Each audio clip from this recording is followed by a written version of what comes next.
Shalom. Ya, apa kabar saudara? Luar biasa puji Tuhan ya. Saya mengucapkan terima kasih kepada Pak Gembala yang memberikan saya kesempatan menyampaikan firman Tuhan dengan judul beriman kepada ketuhanan Kristus. Apa judulnya? Beriman kepada ketuhanan Kristus. Itu ayat-ayatnya ada di bawah. Ya. Beriman kepada ketuhanan Kristus. Ini sejajar mirip dengan tema GBI secara sinode 2024. Beriman teguh kepada Kristus. Ada kata beriman kepada Kristus. Ada tambahan teguh. Nah, tema yang saya sampaikan beriman kepada ketuhanan Kristus. Apakah benar Yesus itu Tuhan? Apa konsekuensinya kalau kita bertuhankan Kristus? Apa pentingnya? Tuhan itu kita akui sebagai, Kristus itu kita akui sebagai Tuhan. Nah, itu kita akan jawab dalam pembahasan pada malam hari ini. Ini memang merupakan pengajaran. Saya berharap setelah pembahasan ini, saudara bisa teguh, yakin Yesus itu Tuhan. Walaupun ada orang yang berkata, dia bukan Tuhan, dia manusia biasa yang dijadikan Tuhan. Nanti saya akan buktikan dari firman Tuhan. Ya. Saudara, kata beriman itu kata kerja. Kata apa? Kata kerja, beriman. Itu dari kata iman. Ya. Iman, bahasa Yunaninya pistis, yang disinggung oleh Pak Gembala. Pistis itu kata benda. Menjadi kata beriman. Jadi kalau kata benda, ada kata bernya, itu jadi kata kerja. Ya, misalnya sepeda. Bersepeda, artinya naik sepeda. Mobil kan benda. Bermobil, artinya naik mobil. Begitu saudara ya. Kalau kata benda, ada kata bernya. Berpakaian, nah itu dari kata pakaian. Nah, saya pakai, gitu saudara ya. Itu kata kerja. Nah sama, beriman itu kata kerja. Artinya beragama, memiliki agama, memeluk atau menganut suatu agama. Itu kata beriman. Beriman sinonim dengan berkeyakinan. Berkeyakinan. Ya. Makanya iman itu sebenarnya ketetapan hati, keteguhan batin. Jadi iman itu bicara soal batin, keteguhan batin. Ya. Jadi berkeyakinan artinya punya keteguhan dalam hati, dalam batin atas sesuatu yang dia yakini, dia percayai. Begitu saudara. Ya. Nah, kata iman itu sinonim juga sama dengan percaya. Ya, kalau kita baca Alkitab, percaya itu iman, itu kata aslinya Yunaninya itu pistis. Kata kerjanya pisteuo. Begitu saudara. Ya. Apa itu iman? Ibrani 11 ayat 1. Ini definisi yang jelas ditulis. Dikatakan iman adalah dasar, fondasi dari segala sesuatu yang kita harapkan. Jadi dia dasar. Yang kita harapkan, ya, kalau kita hidup di bumi ini, yang kita harapkan bukan jadi kaya. Bukan. Itu kalau jadi kaya, terlalu cetek. Yang kita harapkan nanti, ya, waktu kita hidup di bumi, kita mati masuk surga. Begitu saudara. Itu orang beragama mestinya begitu. Nah, ciri-ciri orang, tanda-tanda orang kelihatan masuk surga, itu lihat aja imannya. Dasarnya apa? Kalau dasarnya Yesus, sesuai dengan Alkitab, pasti masuk surga. Karena Alkitab mengatakan, dan keselamatan tidak ada di dalam siapapun juga selain di dalam Dia. Sebab di bawah kolong langit ini tidak ada nama lain yang diberikan kepada manusia yang olehnya kita dapat diselamatkan. Jadi dasarnya jelas, Yesus. Ya. Dan bukti dari segala sesuatu yang tidak kita lihat. Kita nggak lihat surga, tapi ada bukti. Buktinya apa? Yesus datang dari surga diutus oleh Bapa. Kalau saudara saya unjukin BPKB saya, BPKB tahu ya, bukti tanda BP, bukti pemilikan BPK, kendaraan bermotor. Ya, saya unjuk oh B251 UBL. Namanya Lim Ivelina Natasia. Berarti punya bininya. Nah, saudara, ada buktinya tuh. Sama, saudara ya. Kita beriman masuk surga. Yang membuktikan adalah kehidupan kita.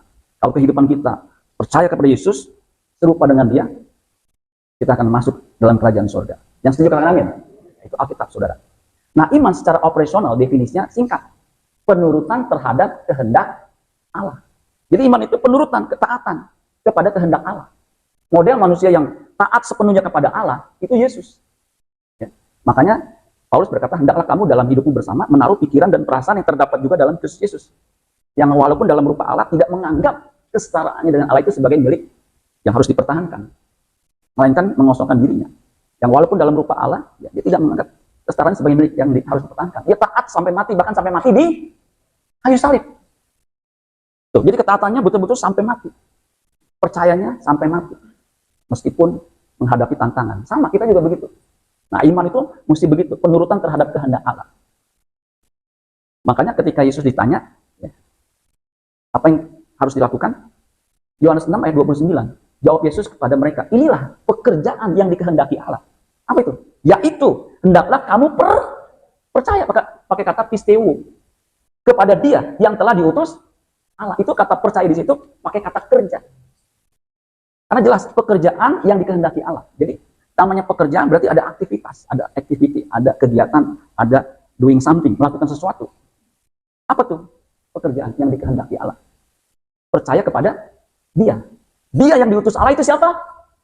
Yesus, satu-satunya utusan yang Allah kehendaki supaya kita percaya, ikuti Dia. Itu Yesus. Kalau ada yang mengaku utusan Allah, yang bukan Yesus, itu bukan utusan. Utusan itu adalah sesungguhnya Yesus. Di mana Bapa berkata, inilah anakku yang kukasihi, kepadanya aku berkenan. Matius 3 ayat 17. Matius 17 ayat 5-nya sama tuh. Ketika Yesus dimuliakan di atas gunung, ada suara, inilah anakku yang kukasihi, kepadanya aku berkenan. Kemudian dilanjutkan, dengarkanlah Dia. Kita dengarkan pengajarannya. Itu iman, saudara. Amin, saudara sekalian. Mudah-mudahan saudara bisa mengerti apa yang saya maksudkan. Kemudian beriman kepada ketuhanan. Ketuhanan itu dari kata dasarnya Tuhan. Ada tambahan ketuhanan. Artinya apa? Segala sesuatu yang berhubungan dengan Tuhan. Ketuhanan itu segala sesuatu yang berhubungan dengan Tuhan. Sifatnya, keadaannya. Itu bicara soal ketuhanan. Nah, ketuhanan dari kata Tuhan. Tuhan. Kalau ditambahin jadi kata kerja. Lihat sini, saudara. Tuhan. Bertuhan itu kata kerja, saudara. Jadi memiliki Tuhan. Jangan sampai saudara beragama tapi tidak bertuhan. Itu bahaya. Jadi beragama, agamanya ditulis KTP-nya Kristen. Tapi kehidupannya tidak seperti Kristus. Kristen itu kan Christ-like, seperti Kristus. Kalau dia beragama Kristen tapi hidupnya nggak seperti Kristus, itu hanya beragama, tidak bertuhan. Tidak bertuhankan Kristus. Nah, kata Tuhan itu bahasa Yunani kurios. Nanti saya akan lebih dalam. Karena kata kurios ini yang sering dipakai di Perjanjian Baru. Ya. Jadi berita tentang Yesus itu Tuhan, itu berita utama. Aminnya Ayub, saudara ya. Mesti semangat, walaupun lebih sedikit dari pagi. Tetap semangat, amin. Nah, ada Pak Inggris ya, kencang suaranya. Jadi berita yang kami sampaikan itu bukanlah berita tentang kami sendiri. Lalu ada hamba Tuhan yang kalau khotbah, mostly kesaksian isinya. Sebenarnya nggak salah. Khotbah isinya 90% kesaksian, sebenarnya nggak salah. Cuman, kalau hanya itu, nggak ada pengajaran, nggak ada yang disampaikan firman-Nya, itu kurang tepat. Karena Paulus mengajarkan berita yang kami sampaikan bukanlah berita tentang kami sendiri. Tentang dirinya, keluarganya, pekerjaannya, rumahnya. Bukan, tapi berita itu adalah berita tentang Yesus Kristus. Bahwa Ia adalah Tuhan. Dan kami adalah hamba-hambamu. Itu karena Dia. Jadi, gereja mula-mula, seperti Paulus katakan, berita yang dia sampaikan Yesus Tuhan. Yesus bangkit. Karena dia berkata, akulah kebangkitan dan hidup. Barang siapa percaya kepadaku, ia akan hidup walaupun sudah mati. Dan setiap orang yang hidup katakan amin. Dan percaya kepadaku, tidak akan mati selama-lamanya. Nah, mantap saudara itu. Ayatnya di mana? Yohanes 11 ayat 25-26. Tuh saudara. Jadi udah mulai nih jelas ya. Bicara soal Tuhan Yesus, itu bicara kekekalan. Hidup kita hanya sekali. Pastikan saudara percaya Yesus. Kita mungkin susah. Dulu ada nyanyian Pentakosta. Meskipun saya susah menderita dalam dunia. Terus apa?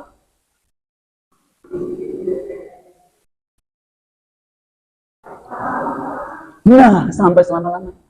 Dulu ada saudara kami, waktu nyanyi itu, saya nangis loh. Itu ada kur dia dari GPIB. Nyanyi diulang-ulang, saya mau iring Karena ini setia, saudara. Itu patut ditangisi, artinya kita turut bersimpati. Tapi kita mesti bersuka cita kalau dia iring Yesus, percaya Yesus sebagai Tuhan, hidupnya berubah. Mati masuk surga. Amin, saudara sekalian. Jadi pastikan saudara percaya Yesus. Pesannya itu begitu, Yesus itu Tuhan. Jangan saudara dikacaukan dengan pengajaran-pengajaran yang mengatakan Yesus itu diangkat jadi Tuhan tahun 325 Masehi. Dalam pemerintahan Kaisar Konstantinus. Itu saudara. Enggak, diangkat begitu, nanti saya buktikan.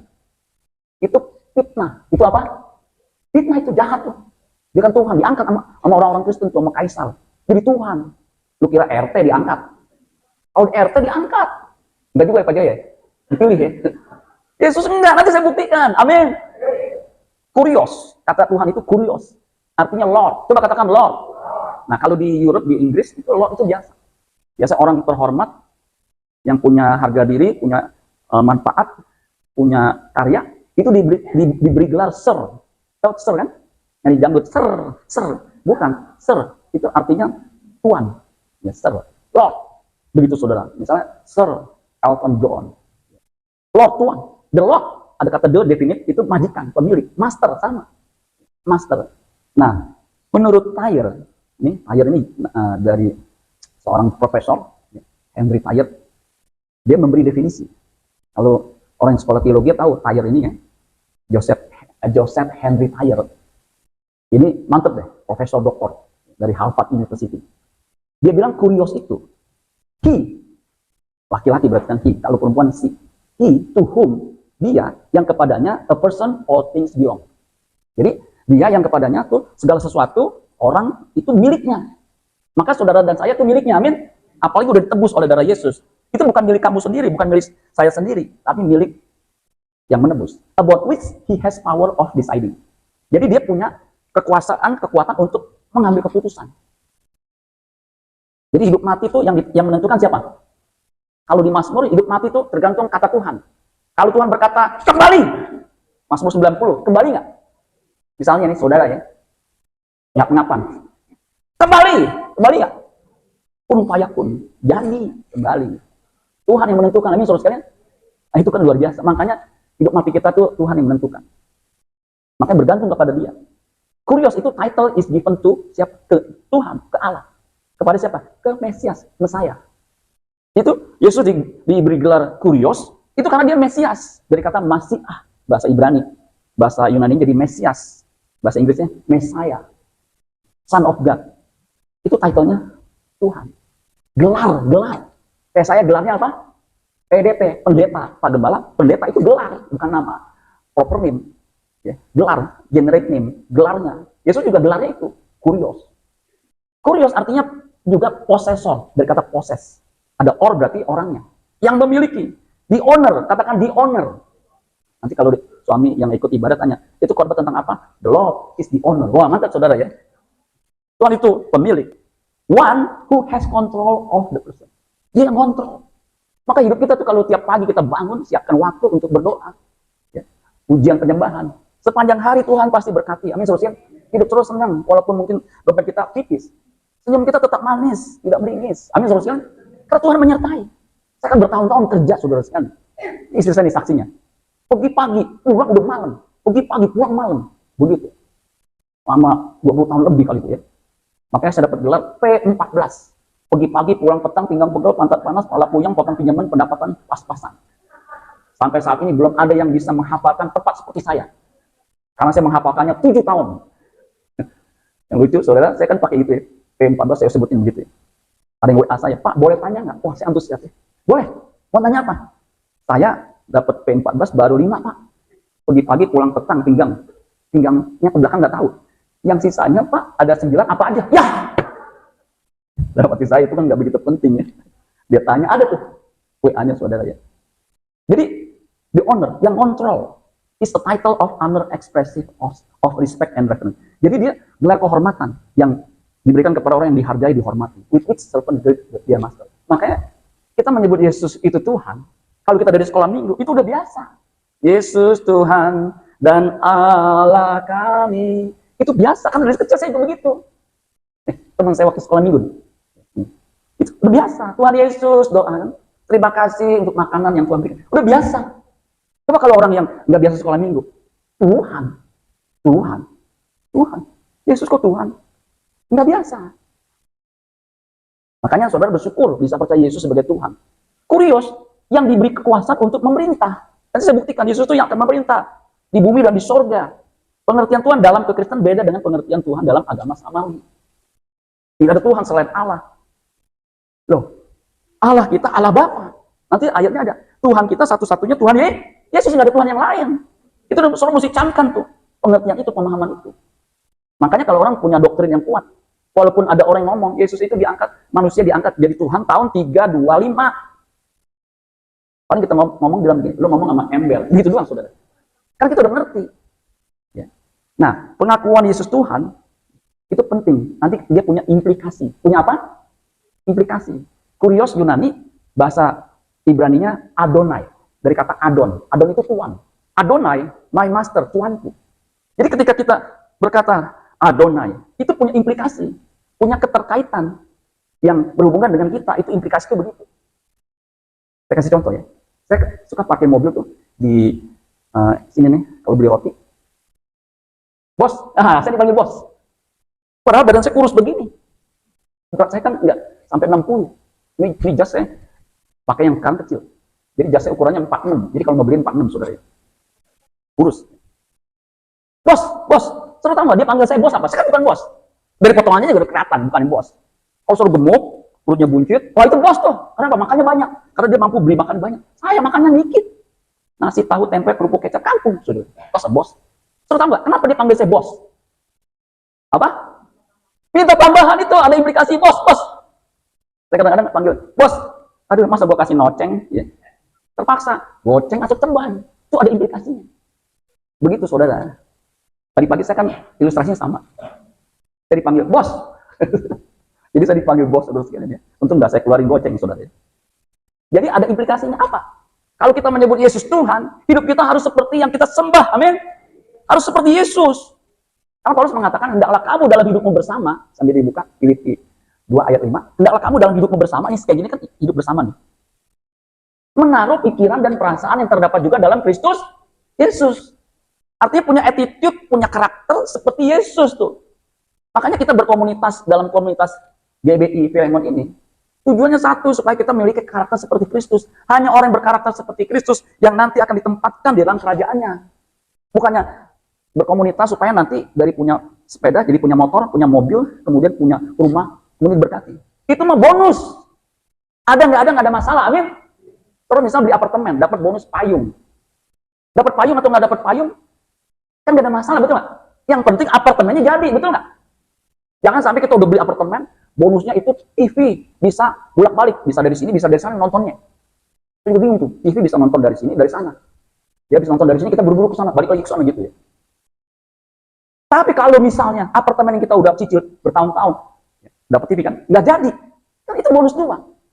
Karena yang utama itu apartemennya. Amin, sama. Yang paling utama adalah bagaimana karakter kita bisa diubahkan sehingga kita bisa ditempatkan dalam kerajaannya.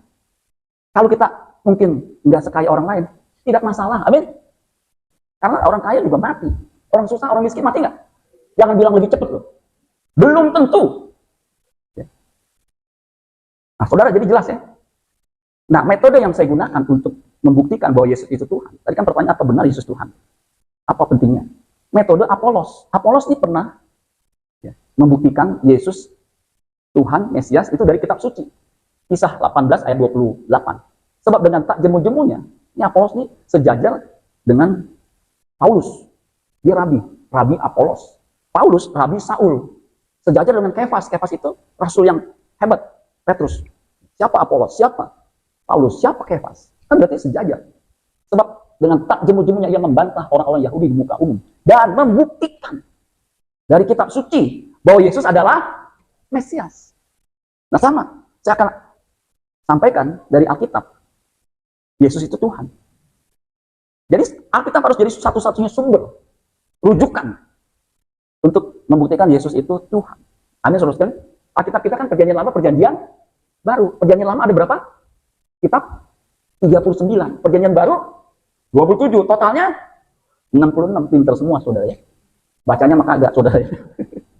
Terus mesti baca, amin. Kita ini beruntung nih. Orang Yahudi nggak ngamuk ketika kitabnya diambil jadi kitab suci orang Kristen. Dia nggak ngamuk. Tuh saudara, mau dikutip-kutip, kita ambil semua tanah. Torah, Nevi'im, tanah kan, Ketubim. Ya. Jadi semua diambil. Torah, tanah, Nevi'im, ya. Ketubim. Semua itu ada tuh kitab. Torah ada 5 gitu, kemudian ada Nabi, ada segala macam. Ada 66 total perjanjian baru, perjanjian lama 39. Itu tuh nanti merujuk kepada siapa? Yesus. Kan luar biasa. Jelas itu, luar biasa. Nah, di Lukas 2 ayat 11, ini penulisnya Lukas. Lukas itu saudara dokter, tabib. Biasanya orang dengan pendidikan dokter, medis, itu sudah biasa berpikir saintis. Lo tahu saintis? Berpikir ilmiah. Kenapa? Karena dia ilmuwan. Logis, sesuai fakta. Tuh, kalau orang yang saintis itu begitu. Nah, dia bilang begini di dalam Injilnya. Hari ini, hari apa? Hari ini hari apa? Hari ini telah lahir bagimu juru, ini seorang malaikat, malaikat Tuhan, yaitu Kristus Tuhan di kota Daud. Di mana saudara? Ada yang tahu? Hah? Di Blok M. Di Bethlehem, kota Daud tuh. Yesus lahirnya di mana? Bethlehem. Itu sejarawan seperti Yosefus itu nulis, itu dikonfirmasi memang ada yang lahir ditandai dengan bintang. Itu Yesus. Alkitab jelas tuh. Itu malaikat yang ngomong. Di Matius 2 ayat 11. Jadi kalau kita bandingkan di dalam Alkitab, maka masuklah mereka ke dalam rumah itu. Mereka yang masuk ke dalam rumahnya Yusuf dan Maria, itu orang Majus. Orang Majus ini astrologer, ahli perbintangan. Seorang cerdik cendekia, seorang cendikawan. Bahkan ada yang mengatakan seorang raja-raja. Sebab dari persembahannya jelas. Emas, perak, perunggu. Olimpiade itu saudara. Emas, kemenyan, mur. Itu persembahan. Emas jelas berharga. Kemenyan itu untuk penyembahan. Ya, dibakar untuk penyembahan. Mur itu saudara, tahu salah mur? Kalau di mobil itu ada mur. Itu bau. Mur itu untuk membalsam mayat. Nah itu diberikan. Dari persembahannya kita tahu nih orang berada, orang hebat. Tapi dikatakan melihat anak itu. Jadi diperkirakan 2 tahunan. Bersama-sama Maria ibunya, spesifik Maria ibunya. Lalu apa? Sujud. Sujud tuh begini saudara tuh. Plok. Setelah sujud apa? Menyembah. Proskuneo. Proskuneo itu memberi nilai tinggi. Siapa yang menyembah? Proskuneo, yang berlutut sujud memberi nilai tinggi. Siapa? Orang Majus. Ada berapa Pak orang Majusnya? Alkitab tidak menyebutkan. Tapi dari persembahannya itu 3. Tapi diyakini lebih dari 3. Sebab apa? Perjalanan jauh, dia butuh masukan. Nah jadi saudara sekalian, ini nggak main-main. Kalau drama Natal, ada bayi dari boneka, kemudian datang orang-orang Majus, main-main itu kan, sujud menyembah, itu drama. Kalau ini nggak drama. Jadi kalau Yesus bukan Tuhan, disembah begitu, itu drama, main-main. Soal nyawa, soal keselamatan, itu nggak main-main, saudara. Amin. Orang Majus menyembah. Itu kan membuktikan. Masa main-main, pas Alkitab nyatet. Kalau dia nggak Tuhan, ya nggak mungkin, itu namanya drama-drama aja. Main-main doang. Loh, kalau keselamatan main-main kan nggak mungkin, gitu nggak? Daniel 7. Daniel ini nabi yang luar biasa. Dia mendapat penglihatan. Saya ringkas aja ayat 13 Daniel 7. Datang dari langit seorang seperti anak manusia. Seperti anak manusia. Kepada yang lanjut usianya. Nah, yang lanjut usianya, diyakini itu melambangkan simbol dalam penglihatan itu Allah Bapa. Ayat 14, lalu diberikan kepadanya, kepada anak yang rupanya seperti anak manusia itu apa? Kekuasaan dan kemuliaan dan kekuasaan sebagai, ini ada kekuasaannya, kemudian ada gelarnya raja. Dan dijelaskan kekuasaannya, kekuasaan yang kekal. Itu jelas kekuasaan kekal, bukan manusia biasa. Di Mika pasal 5 ayat 1, itu pemerintahannya sejak dahulu kala, sejak purbakala. Artinya kekal, nggak ada awalnya, nggak ada akhirnya. Nah kalau yang memerintah kekal, itu pasti kerajaannya kerajaan kekal. Dan itu digenapi di dalam Matius 28 ayat 18. Kita tahunya kan ayat 19, jarang dibahas ayat 18. Padahal ayat 18 itu juga menunjang amanat agung. Karena yang memberikan amanat agung itu Tuhan di atas segala Tuhan, Raja di atas segala Raja, yang diberikan kekuasaan. Maka Yesus berkata, Yesus mendekati mereka dan berkata apa? Kepadaku telah diberikan segala kuasa, segala kuasa di surga, dan kalau seseorang, satu sosok berkuasa bukan hanya di bumi tapi juga di surga, itu siapa kalau bukan Tuhan? Nggak mungkin kalau bukan Tuhan. Dulu ada raja yang sangat luar biasa, masih muda, namanya Alexander the Great. Siapa namanya? Alexander the Great. Makanya kalau kasih nama Alexander itu keren tuh. Alexander the Great itu saudara, itu gurunya Aristoteles, seorang filsuf terkenal di Yunani. Itu dia luar biasa, terampil, pinter, cerdas. Ketika dia jadi kaisar di Makedonia, dia pimpin itu peperangan. Saudara tahu, wilayah yang dia bisa menangkan dalam waktu singkat, itu bisa 50 kali lebih luas daripada sebelum dia pimpin. Waktu dipimpin ayahnya, kemudian sama dia itu 50 kali lebih luas. Dia mati umur 33 tahun, saudara.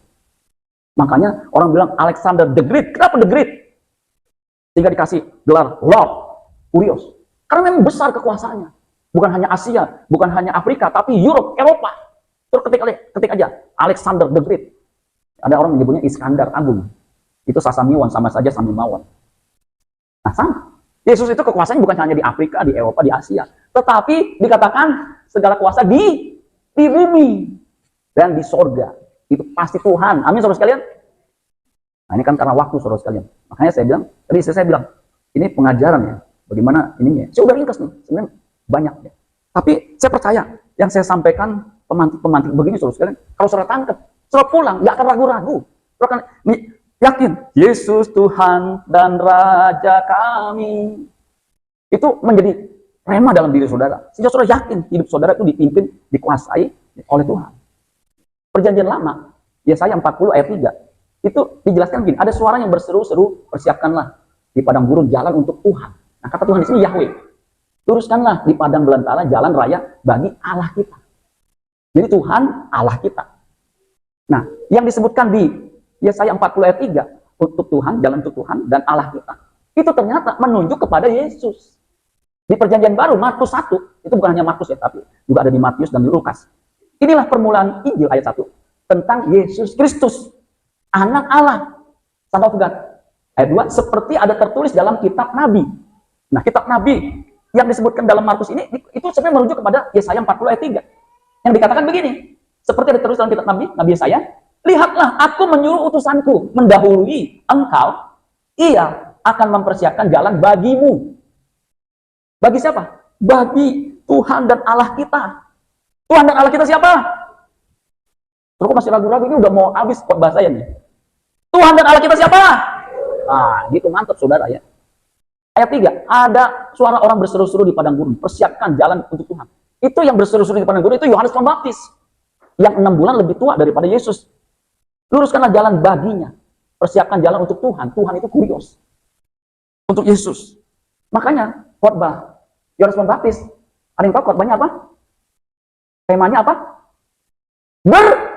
Bertobatlah, sebab kerajaan Allah sudah dekat. Makanya saudara sekalian, percaya Yesus satu paket dengan bertobat. Bertobat yang benar adalah ketika saudara berbalik dari perbuatan saudara yang jahat, dari kiblat yang salah kepada kiblatnya yang benar. Yesus kiblatnya. Hidup mau diproses, diubah sehingga menjadi seperti Kristus.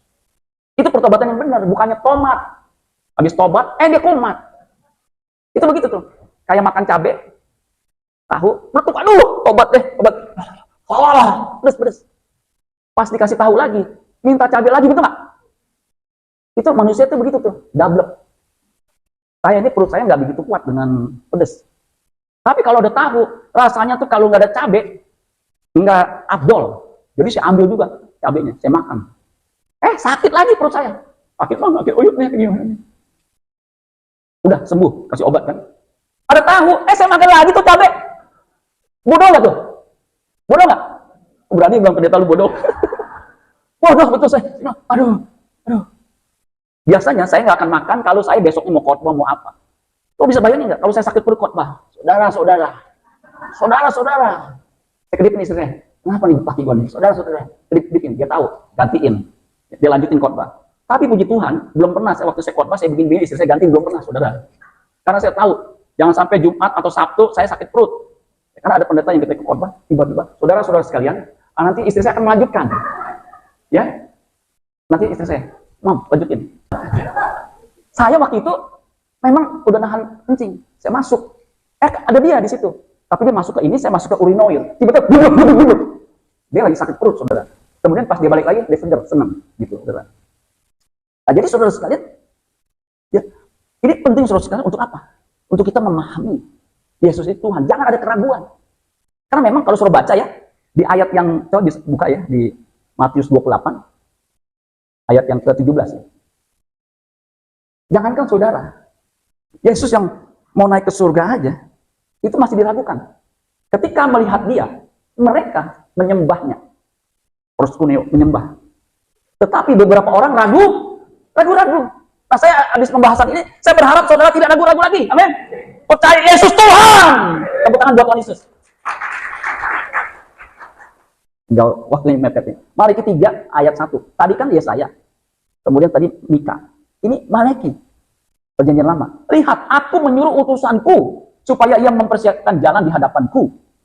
Dengan mendadak. Dengan apa? Mendadak. Tuhan yang kamu cari itu akan masuk ke baitnya.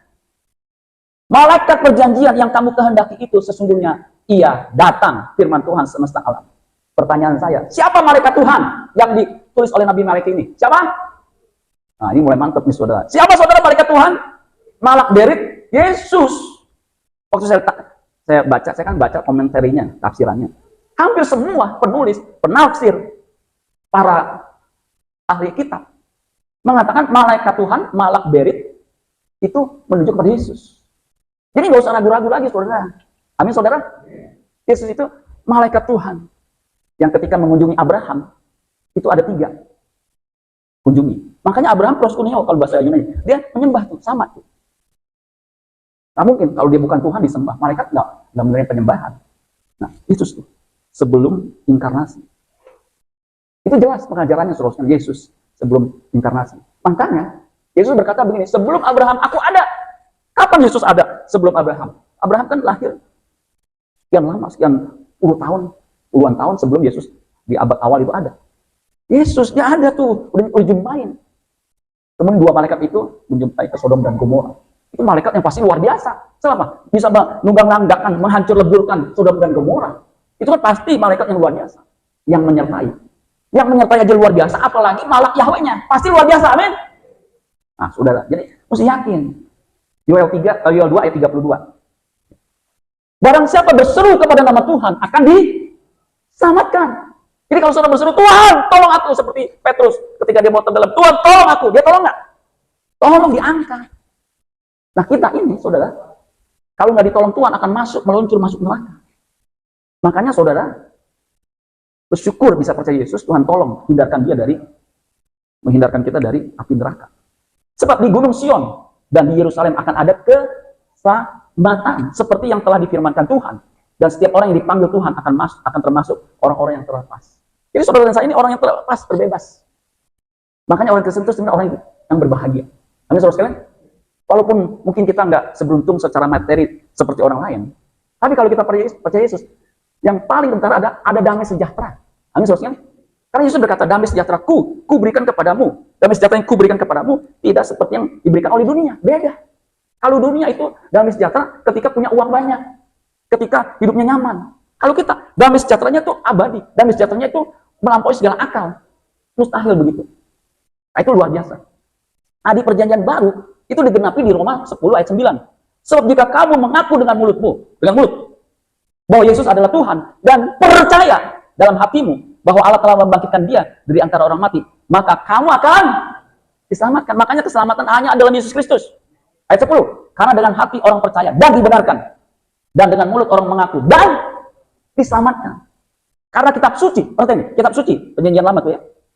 Karena kitab suci berkata, barang siapa yang percaya kepada dia, tidak akan dipermalukan. Sebab tidak ada perbedaan antara orang Yahudi dan orang Yunani. Jadi nggak ada perbedaan antara orang Yahudi dan kita nih, orang Indonesia. Karena apa? Karena Allah yang satu itu adalah Tuhan dari semua orang. Jadi Tuhan yang satu itu, Allah yang satu itu Tuhan dari semua orang. Kaya bagi semua orang yang berseru kepadanya. Sebab apa? Barang siapa berseru kepada nama Tuhan akan diselamatkan. Dari namanya aja, Yesus itu dari kata Yehoshua. Dari kata Yahweh Shua. Yahweh itu Tuhan. Shua itu menyelamatkan. Jadi Tuhan yang menyelamatkan. Amin, saudara sekalian. Next. Nah, yang ini saudara karena waktu juga ya. Saya langsung pentingnya mengaku Yesus sebagai Tuhan. Penting nih. Sebenarnya kalau ada sempat waktu ini lagi, cuman karena udah mepet. Lagi pula saya lihat saudara udah ngos-ngosan juga ya. Otaknya ngos-ngosan ya. Kalau saya ngos-ngosan, napasnya nih ya. Dan dalam kekristenan, mengaku Yesus sebagai Tuhan, kurios, dan juru selamat, itu jantungnya kekristenan. Jadi kalau tidak mengaku Yesus sebagai Tuhan, jantungnya berhenti, kekristenan berhenti, kekristenan mati. Mati. Makanya di Eropa tidak lagi mengakui, tidak lagi percaya kepada Yesus, mati kekristenan. Kalau saudara lihat tuh di Google cari tahu ya, gereja-gereja yang besar gitu udah jadi coffee shop, udah jadi apa namanya tuh, yang orang jualan-jualan, food court, cafe. Sampai saya lihat, aduh, gereja begitu indah yang dibangun bisa puluhan tahun, bisa ratusan tahun, iya dipakai begitu, bisa bayangin nggak? Gereja yang sudah begitu besar, ya bukan buat ibadah. Hiasan-hiasan masih ada, tapi bukan untuk ibadah. Orang duduk di situ kafe makan-makan begitu. Aduh, mati. Jika Tuhan Yesus tidak diakui sebagai Tuhan, maka seluruh bangunan iman Kristen akan runtuh. Nah, itu memang pekerjaan iblis ketika kita menggemakan keselamatan hanya dalam Yesus. Yesus adalah Tuhan. Makanya iblis itu begitu lawan kita. Alkitab jelas salah dan bohong. Karena kita dengan jelas perjanjian baru merujuk kepada Yesus yang adalah Tuhan. Jika Yesus bukan Tuhan, maka jelas sekali sejak gereja mula-mula, di mana hampir semua murid Yesus menjadi martir. Orang Kristen menyembah berhala. Kenapa? Manusia dijadikan Tuhan, itu sama dengan menyembah berhala. Padahal Alkitab mengatakan penyembah berhala tidak akan mendapat bagian dalam kerajaan surga. Efesus 5 ayat 5. Fakta gereja mula-mula merupakan bukti bahwa Yesus adalah Tuhan dan Allah. Fakta gereja mula-mula kalau sudah baca di Kisah Para Rasul maupun di Korintus, yang dikatakan lebih daripada pemenang, itu berjuang untuk mempertahankan iman. Iman apa? Yesus itu Tuhan. Bahkan di abad awal, ada seorang namanya Polikarpus. Namanya siapa? Polikarpus itu muridnya Yohanes murid Yesus yang terkasih. Itu umur udah lanjut 80 berapa begitu. Ketika Kaisar mau menghukum dia. Apa susahnya menyangkal Yesus itu bukan Tuhan? Kamu tidak akan dihukum. Itu kisah terkenal, itu sejarah. Tradisi mencatat. Apa kata Polikarpus? Sudah puluhan tahun aku percaya Yesus. Dia tidak pernah mengecewakan aku. Masa aku menyangkal di akhir hidup saya? Dia disulahkan kemudian dibakar kayak sate. Tapi itu menunjukkan dia percayanya teguh. Itu meneguhkan kita. Amin saudara sekalian. Itu lebih daripada pemenang. Polikarpus orang tua melawan kaisar dengan pasukannya, dengan kekuasaannya. Tidak bisa menundukkan imannya. Makanya disebut lebih daripada pemenang. Nggak tepuk tangan saudara sekalian. Begitu saudara. Nah saya mau saudara begitu. Jangan sampai saudara ragu-ragu. Amin. Karena percaya kepada Tuhan Yesus itu jaminan keselamatan. Di Kisah 16 ayat 30. Apa yang harus aku lakukan? Ini kepala penjara di Filipi. Kenapa? Kalau penjara Filipi yang dibawa tahanannya dia kabur, dia pasti mati. Apa kata Paulus? Apa yang harus aku lakukan tadi itu? Tuhan, apa yang harus aku perbuat supaya aku selamat? Ini yang kita harus kerjakan supaya kita selamat. Apa? Jawab mereka, percayalah kepada Tuhan Yesus dan engkau akan selamat. Itu pekerjaan tuh, beriman kepada Tuhan Yesus, beriman teguh kepada Yesus, engkau akan selamat. Amin. Selamat dunia akhirat. Kan puji Tuhan. Amin saudara sekalian. Istri saya nasihatin anak saya. Ayo percaya Yesus sungguh-sungguh dalam Tuhan. Itu pernyataan Tuhan nyata. Ya Papa Mama nih, ya. Walaupun udah pensiun, Tuhan bisa sertai, bisa berkati. Ya walaupun secara manusia, income kita kan nggak ada. Tapi Tuhan bisa berkati. Amin saudara sekalian. Memang ajaib saudara sekalian, luar biasa. Itu bukti penyertaan Tuhan. Nah implikasinya saudara sekalian, kalau saudara percaya Yesus sebagai Tuhan, hidup saudara harus hidup seperti Dia. Amin. Seperti Paulus berkata, hidupku bukan aku lagi, melainkan Kristus yang hidup di dalam aku. Your attitude must be like my own. Attitude-mu harus seperti yang aku miliki. Matius 20 ayat 28. For I the Messiah did not come to be served, but to serve and to give my life as a ransom. Itu jelas. Kalau percaya Yesus sebagai Mesias, attitude-mu harus seperti aku. Harus seperti Mesias yang sudah percaya. Amin. Kesimpulannya, dalam kekristenan, mengakui Kristus sebagai Tuhan adalah hal yang mutlak. Mutlak itu udah nggak bisa ditawar lagi. Makanya kalau masih ada pendeta yang meragukan apalagi, kayaknya bukan Tuhan deh. Jangan dengerin. Kenapa? Udah mulai kacau tuh. Jadi harus ngaku Yesus sebagai Tuhan. Amin. Jadi suruh pulang, tangkap nih. Apa korbannya? Yesus Tuhan. Oh, menurut gua enggak tuh. Menurut yang gua tahu enggak tuh. Ya itu menurut lo. Alkitab mengatakan Yesus itu Tuhan. Makanya jangan pernah meragukan Kristus itu Tuhan dan juru selamat. Tepuk tangan buat Tuhan Yesus. Amin buat firman Tuhan.